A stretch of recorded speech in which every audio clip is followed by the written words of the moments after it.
Let's now move on to other stories. A bill giving the National Assembly power to request changes to presidential orders is at the center of a dispute between the presidential office and the political parties. Our Choi You gives us the latest. At Monday's meeting of senior secretaries, President Park said the controversial bill could paralyze her administration's ability to run state affairs.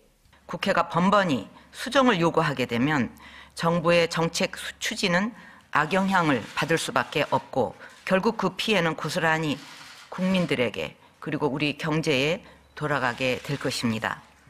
Last Friday, the presidential office urged lawmakers to review the bill, arguing it could violate the constitutional division of powers, including the judicial right to review legislation and executive rights. The new legislation appeared last week with the main opposition party negotiating to link it to the public pension reform bill.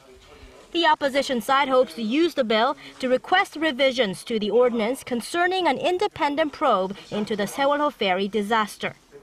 The president's latest remarks indicate she may veto the bill, especially if a request made through it would require mandatory action from the administration.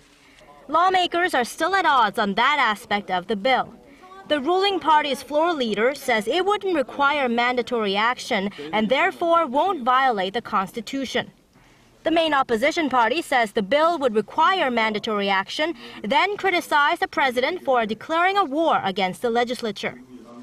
The ball is now in the Assembly's court. The rival parties must come to agreement on the extent of bill's powers, specifically whether or not a request to change presidential orders is just a recommendation or a directive that requires action by the administration.